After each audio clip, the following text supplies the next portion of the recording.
vamos a ver sobre los marcadores moleculares aplicados, en este caso, a la biotecnología vegetal.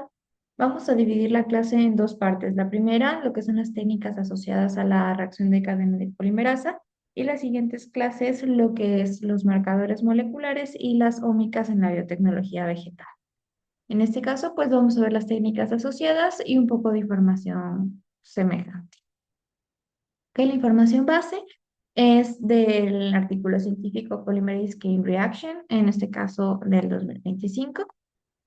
Y bueno, lo que nos dice en general es que, bueno, la PCR, o también llamada como reacción en cadena de la polimerasa, es el proceso por el cual existe una amplificación de los ácidos nucleicos. En este caso, mediante el uso de enzimas, en este caso la TAC polimerasa, que justamente es una polimerasa, una enzima que va a ir elongando la cadena de ADN y también pues va a hacerlo en diferentes temperaturas. En este caso, este es termoestable y proviene del microorganismo de la bacteria Thermus aquaticus.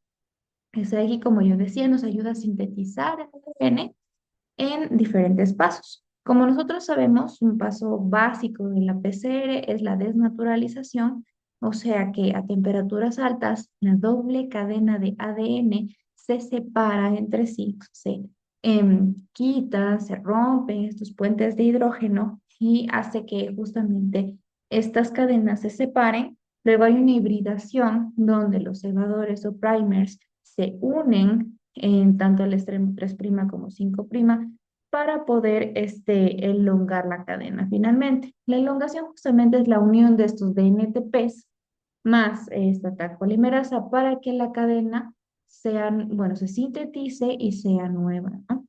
Entonces, esta elongación va a darse hasta que el proceso termine en su tiempo, o sea, el número de ciclos, o los reactivos se terminen igualmente. Entonces, ese es un proceso bastante constante, ¿no? Desnaturalización, luego se hibridan y la elongación y van así en ciclos.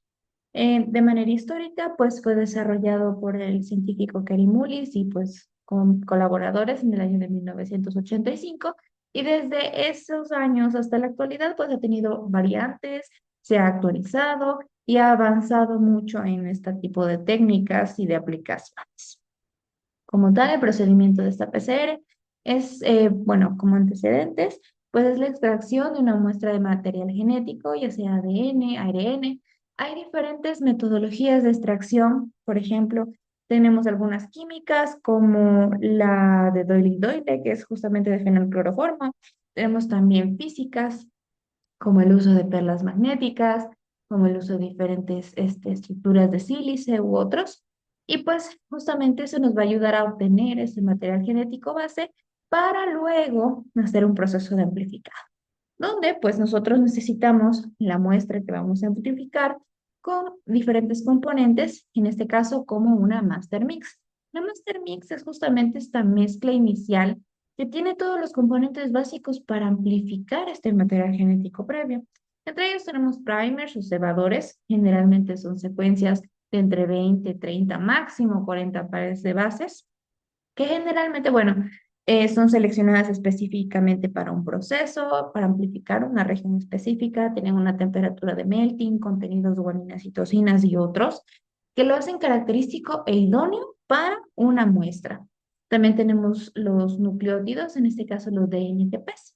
Tenemos la polimerasa, que es la enzima que nos va a ayudar a aumentar la cadena, diferentes sustancias buffers que van a ayudar también a este medio acuoso, cloruro de magnesio, agua y bueno, lo demás, ¿no? En este caso sería como la base para poder hacerlo.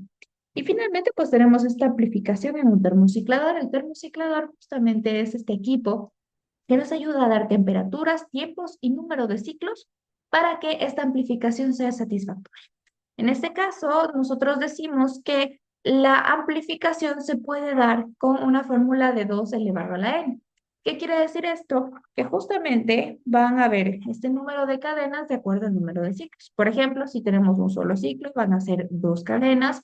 Si tenemos 2, serán 4, 3 serán 8, y así para ir avanzando el proceso.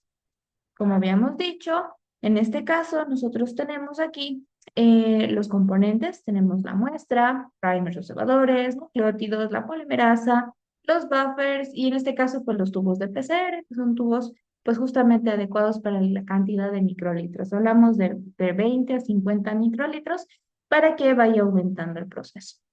Va a un termociclador y pues luego de ello pues hace el proceso de PCR donde nosotros tenemos diferentes puntos o diferentes momentos, digamos así. Primero, pues tenemos desnaturalización, donde podemos observar que hay en 95 grados Celsius, generalmente a veces puede ser un poco más, un poco menos. Sin embargo, esto nos va a ayudar mucho para que las cadenas se rompan y luego de que estas cadenas se rompan, puedan hacer el proceso de hibridación o annealing, donde más o menos están entre 55 a 72 grados Celsius, dependiendo del material genético que se utilice y también de las características de los primers. Luego de ello tenemos una extensión, que es justamente cuando ya tenemos nuestros primers listos y ya, digamos así, hibridados adecuadamente y puede extenderse la cadena. Generalmente, pues más o menos serán unos 72 a 80 grados Celsius. E igualmente tienden a ser entre 30 a 40 ciclos, dependiendo del protocolo. Igualmente, pues los ciclos se van a terminar cuando se terminen los reactivos o termine la reacción, dependiendo de cuál sea el caso. Listo. Como yo decía, más o menos esta es la cuestión de los ciclos y de las copias. Nosotros observamos que existe una secuencia de interés, tenemos en este caso una secuencia al inicio, luego va en el primer ciclo van a haber dos, en el segundo ciclo van a haber cuatro, en el tercero van a haber ocho, y así entre 20, 30, 40 ciclos van a haber millones de copias. Y eso va a hacer que el material en cuestión de concentraciones vaya a aumentar y sea viable para procesos posteriores. Hablamos de secuenciación, podemos hablar de análisis de electroforesis en gel de agarosa, Southern Blot, Northern Blot, Western Blot y otros, ¿no? Que justamente van a ser para, por ejemplo, procesos diagnósticos, investigativos y otros que sean funcionales para la rama biotecnológica. Entonces, justamente, posterior a esta amplificación, generalmente se pueden hacer procesos de tratamiento, en este caso la electroforesis en gel de agarosa. La electroforesis en gel de agarosa es el proceso por el cual se utiliza una matriz porosa, en este caso este gel de agarosa, con intercalantes, o sea, sustancias químicas que reaccionan ante la luz y se intercalan en el ADN para poder presentar o representar esta luz en el intercalado de las bandas. En este caso, como ya se conoce, se utiliza un marcador de peso molecular que va a ser el estándar para compararlo, por ejemplo, que tenga 1000 pares de bases y tenemos una muestra justamente que va a ser analizada para ver cuál es la cantidad de pares de bases que tiene, si es positivo o negativo, pues es tanto cualitativo como cuantitativo. Generalmente se utiliza de manera cualitativa para determinar un rango aproximado e igualmente algún tipo de análisis con respecto a un aproximado de la cantidad y calidad que se tenga. Hablamos de las bandas, que si son manchadas, que si son correctas o tienen algún tipo de alteración. Generalmente el intercalante más utilizado es el bromuro de tirio, sin embargo, este tiende a ser carcinogénico, por lo tanto, pues en la actualidad se está disminuyendo su uso. Ahora en la actualidad también se está usando el CyberSafe, pero igualmente, pues estos son los dos intercalantes más comúnmente utilizados y pues los que se han mantenido hasta ahora. Igual se pueden hacer otro tipo de procesos posteriores, uno de ellos pues es el Southern Blot. El Southern Blot es justamente el tener esta electroforesis lista con todo el proceso de ADN preparado, de la corrida de muestra, donde en una fibra o filtro de nitrocelulosa, mediante soluciones salinas o mediante diferentes buffers e hibridación, se puede transferir este material genético a esta membrana para poder ser analizado mediante rayos X.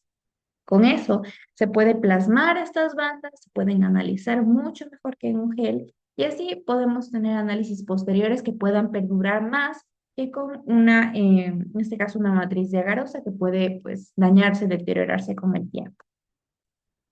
Los tipos de PCR, bueno, hay varios y hay una combinación de ambos, pero los cuatro principales son la PCR multiplex, la PCR de retrotranscripción, la PCR en tiempo real y la PCR anidada. La PCR multiplex, como dice su nombre, va a tratar múltiples muestras simultáneamente. O en este caso, pues dos o más loci al mismo tiempo. En este caso, pues genes, muestras, diferentes aplicaciones también al mismo tiempo. Justamente esta tiende a ser masiva. Generalmente se utiliza en contextos de cáncer. Por ejemplo, para el diagnóstico de diferentes tipos de cáncer en la misma persona es necesario hacerlo simultáneamente, que si de manera convencional me tardaría de aquí 2 semanas, aquí me tardaría la mitad o un poco. Lo mismo es más compleja porque trata más muestras y ahorra tiempo. Sin embargo, pues justamente es necesario un uso y un diseño de primers específicos para cada muestra. Si, por ejemplo, tengo una muestra de sangre y saco ARN o ADN y necesito reconocer si tiene el gen BRCA o si tiene el gen, por ejemplo, algún knockout o así, necesitamos diseñar primers específicos. Por ejemplo, si quiero hacer BRCA, ER2 o si quiero hacer, por ejemplo, algún tipo de alteración diferente en vez de cáncer, otra más, se tiene que diseñar. Entonces, justamente es buena o digamos es positiva en el proceso de tiempos. Sin embargo, pues es un poquito limitada en la cuestión de primers y pues uso de reactivos y capacitación. ¿Ok? Hablamos también de lo que es la PCR de retrotranscripción. En este caso, la PCR de retrotranscripción no utiliza ADN, sino utiliza ARN. Usa enzimas que se llaman retrotranscriptasas o transcriptasas reversas. Generalmente estos fragmentos de ADN con este tipo de enzimas lo que hacen es poder generar la unión con un cebador, la elongación de cadena y formar un ADN complementario o ADN copy. Este ADN copy puede luego utilizarse como si fuera pues, una estructura mucho más pura y mucho más eficaz en ciertos procesos diagnósticos. Nosotros sabemos que el ADN como tal tiene espacios intrónicos y tiene pues también espacios que no lo son. Entonces, en este caso, lo que hace el ARN, que es justamente el ARN mensajero, el ARN de cadena que ya ha sufrido el corte y empalme en el proceso de transcripción, lo que hace es tener una secuencia limpia, viendo estos electrones, pues haciendo todo el proceso de purificación o de limpieza, donde tenemos un ADN de alta calidad para hacer un diagnóstico mucho más preciso. Justamente es muy sensible, es bastante específico y pues se puede utilizar en el diagnóstico viral. Uno de ellos, y bueno, es justamente una mezcla de la siguiente que vamos a observar, es justamente la PCR que se hizo para el diagnóstico de COVID-19 donde se hizo PCR por retrotranscripción, debido a que el virus del SARS-CoV-2 era un virus de ARN positivo en este caso, donde se tenía que hacer este proceso para hacer un ADN copy, luego del ADN copy poder hacer todo el proceso posterior de diagnóstico. También tenemos lo que es la cuestión de PCR en tiempo real. La PCR en tiempo real, como dice su nombre, genera resultados en tiempo real con segmentos reducidos. ¿Qué quiere decir esto? No necesitamos mucho tiempo de aplicación, mucho tiempo de amplificación, sino pues necesita tiempo específico para que un número de ciclos se puedan generar.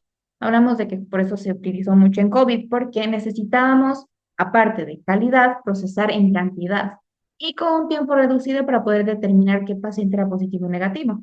Entonces, en este caso, por las situaciones que se dieron, se utilizó el tiempo real para observar la curva, cómo crecía y determinar el paciente es positivo o es negativo de manera temprana, evitando tener que pasar horas en el proceso de amplificación de 40 ciclos, sino que ya empezamos con la curva sigmoidea de uno de ellos, que ya vamos a verlo más adelante. Podía generar un diagnóstico preciso por PCR que sea mucho más rápido. Este utiliza fluoróforos, por lo tanto no puede ser elaborado, por ejemplo, un master mix bajo la luz de la cámara de flujo laminar, ya que pues eso alteraba mucho esos fluoróforos porque son fotosensibles. Es cuantitativa porque se va observando justamente esta curva en el tiempo y si bien tiene un mayor costo por los primers que tienen fluoróforos, pues tiene un menor tiempo de análisis. Entonces, justamente en la priorización tiempo-resultados, pues en este caso se utilizaba mucho esto. Y finalmente tenemos lo que es la PCR anidada. Esta de aquí generalmente no se la considera tanto como, por ejemplo, la transcripción reversa o tiempo real. Sin embargo, pues es justamente para la amplificación de muestras que no están en tanta cantidad y suelen ser complejas de analizar.